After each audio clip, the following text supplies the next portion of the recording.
Ndagusuhuje kandi nguhaye ikaze.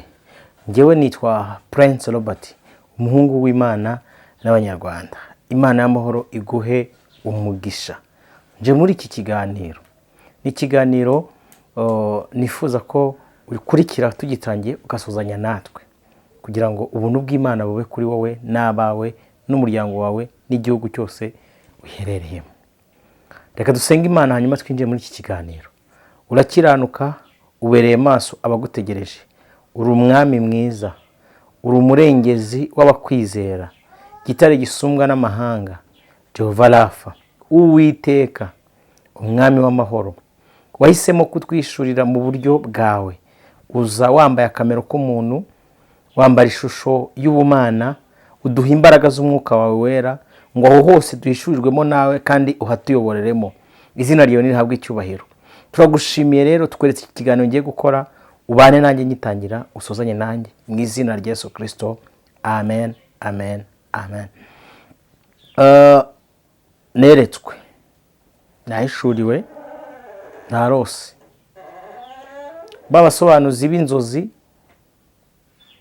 abavugabutumwa, abapasiteri, abigisha n'abahanuzi, mwigire hafi. Abari hafi babaha iki kiganiro, musobanure. Nabaye nka Nebukadinezari, narose, muze musobanure. Narose iki? Nagiye kubona mbona mwiyerekwa ryanjye, mbona umwami, numvaga ngo ni umwami uyoboye isi. Ahamagara abantu benshi, nabonaga umubare ntabasha kubara. Abahamagariye ngo nibaze bahabwe impano, baze bahabwe impano. Mbona umubare w'abantu benshi barimbye, bambaye neza, bose umwe yakoraga ku wundi ngo nimuze tujye guhabwa impano.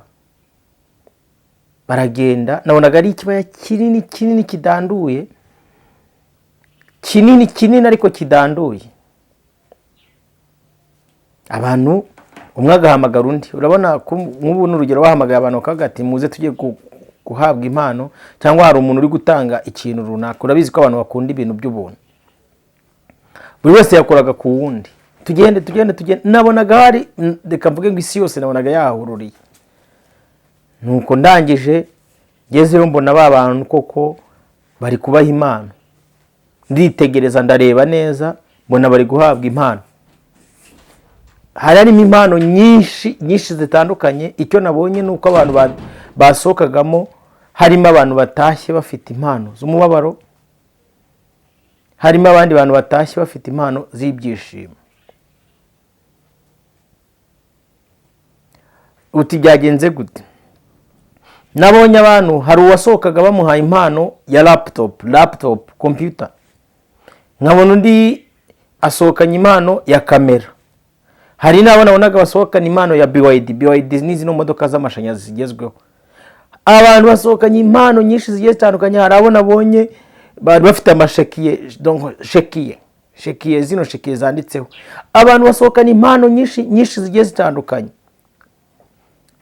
Noneho hari ikintu cyantangaje, uburyo abantu basohokaga bishimiye izo mpano. Basohokaga babyina. Noneho hari abagezemo, niyo mpamvu nabwiye abazi gusobanura inzozi ngo badufashe. Hari abagezeyo, bagerayo ngo bagiye gufata impano bakurikiye abandi. Yagerayo, uwo muntu akamubwira ati wowe ntabwo wemerewe gufata impano, sohoka hano.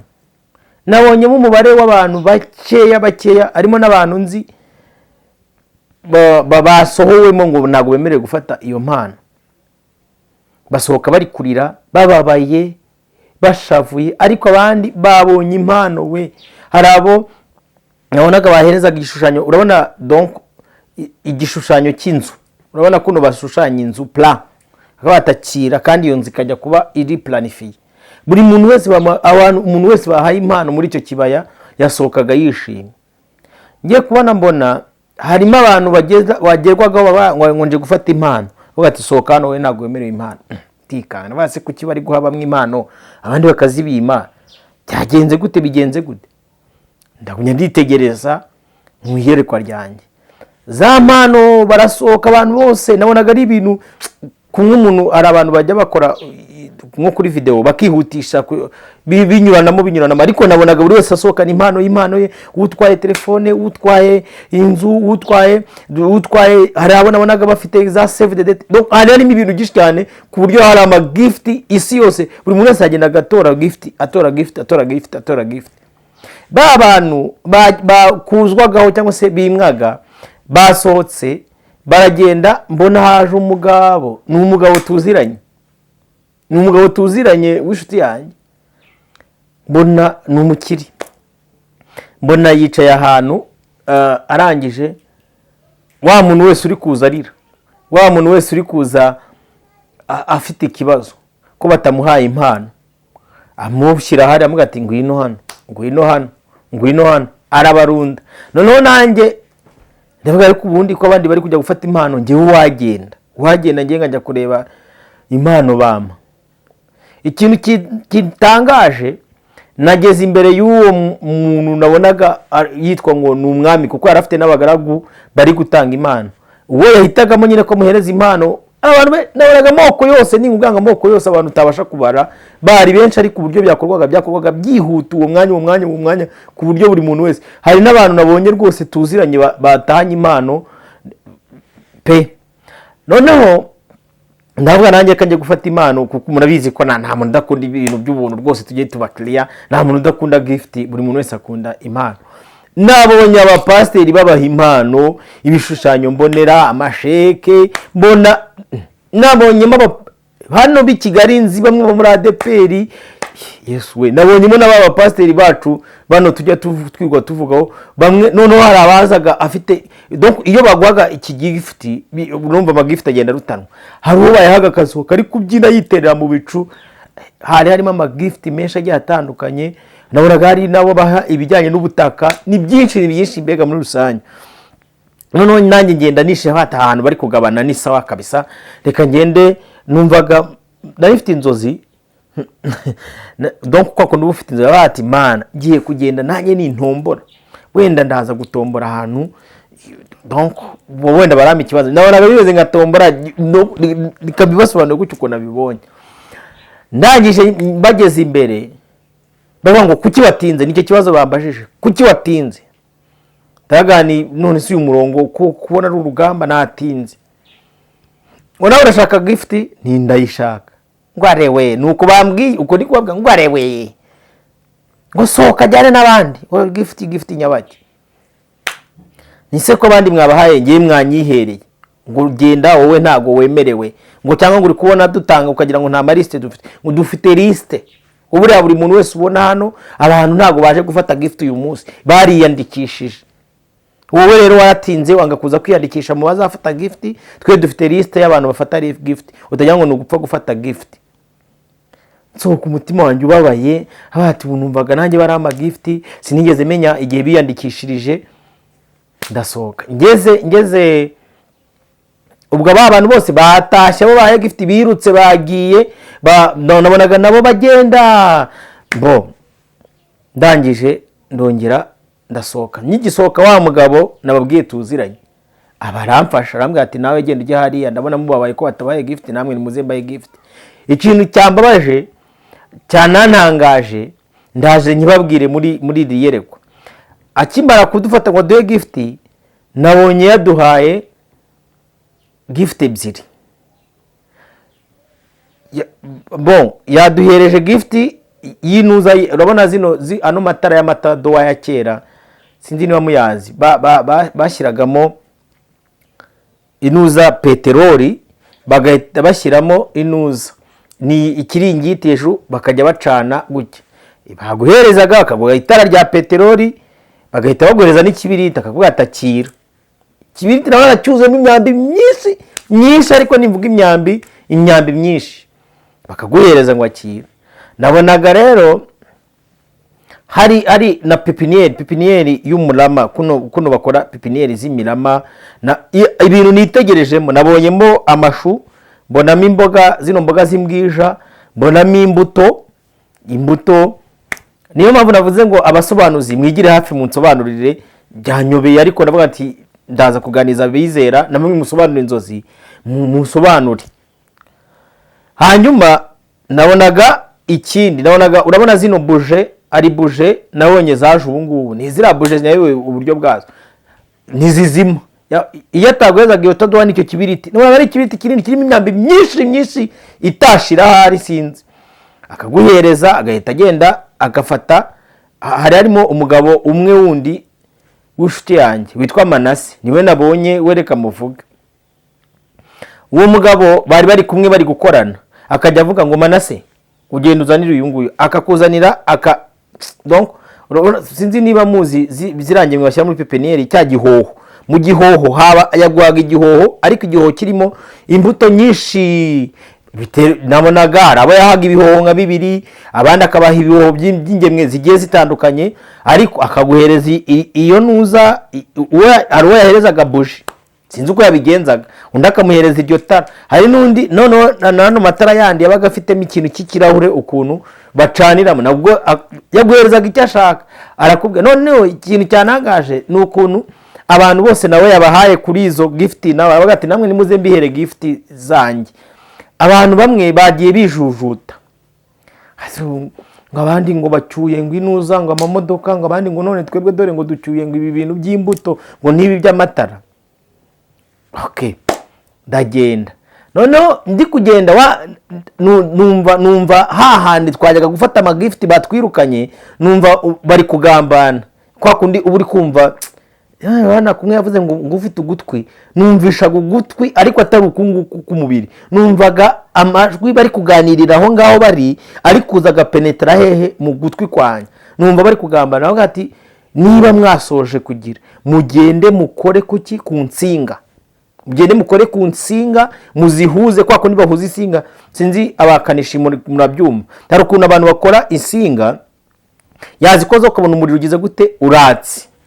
Nabonaga wa mwami cyangwa se wa muntu ukomeye wari gutanga impano ari kubwira umuntu w'umutekinisiye we, kuko numvishijwe riba ari kuvuga ngo mugende mukore. Noneho nangira kureba mbona igihu kirahezutse, mbona ibintu bari gukora, mbona wa mwami ari kubwira umutekinisiye akaba ati we huza insinga gusa, ndajya mwereka ahantu koza, aho urajya uhuza udusinga 2, ndajya mwereka ikintu kiba. Arangije akozaho bwa mbere, akimara gukozaho insinga ziba zatse. Nagiye kubona mbona abantu bose bahawe amagifti y'ama laptop, mbona yose abahiriye mu biganza nabo barahiye amayenga.